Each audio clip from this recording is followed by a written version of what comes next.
Okay, it's a quiz time. So let's see how many questions can you get out of 6.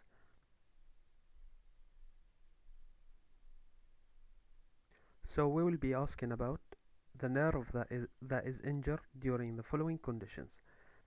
So the first question is mid-shaft humerus fracture. So a patient who's got his humerus, halfway through the humerus there is a fracture. What nerve is injured?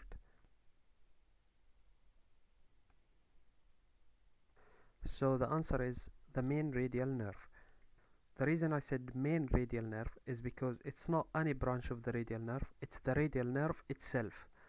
So as we can see, this is the radial nerve, the one that is running behind this artery, axillary artery, and in the axilla it will go down and then will go behind the humerus, as we can see here, next to an artery which is called deep brachial artery.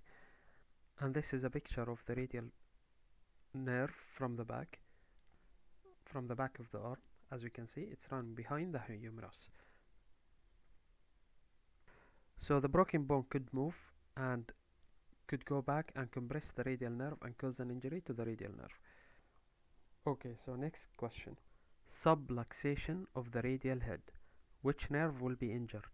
So this condition has another name which is called nursemaid's elbow or pulled elbow, and it's very common in children, especially between the age of 1 and 4.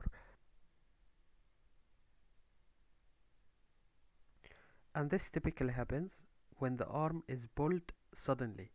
So for example, this child is about to fall down and the caregiver or the parent is trying to pull the child upward to make him stand up. So this sudden of pulling the elbow will cause the radial head to slip out of its normal position. Now if I ask you what is the normal position of the radial head in the elbow joint, so you must know that the radial head, as we can see, has relation with the humerus bone and has also relation with the ulna.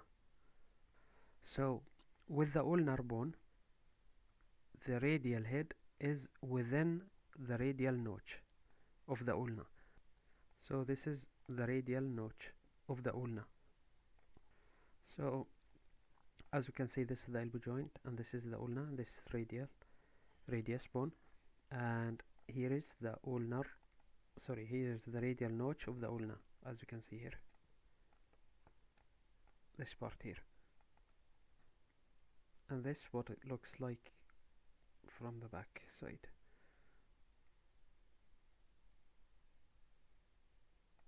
Now the relationship of the radius with the humerus is that the radial head articulates with the capitulum of the humerus. What is the capitulum? So this is the humerus and this part is called the capitulum, where the radial head will attach, and this part is called the trochlea, where the ulna will attach. As we can see this part from the posterior view, so the capitulum is rounded smooth eminence of the humerus on the lateral side, as we can see here on the lateral side, and here is from the posterior view and this is anterior view, and as we can see this rounded part, smooth, where the head is attaching, is called the capitulum, and this is the trochlea, where the ulna is joining the humerus. So this is capitulum and this is the trochlea. Now to make sure that the radius stays in place in the radial notch of the ulna, there must be a ligament to hold it in place. This ligament is called the annular ligament.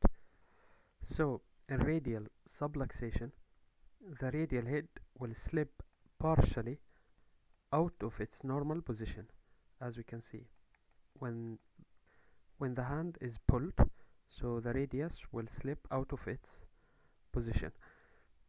So back to the question, what nerve is injured in radial subluxation? So the answer again is the radial nerve, but this time we're not talking about the main radial nerve, but we will talk about the branch of the radial nerve.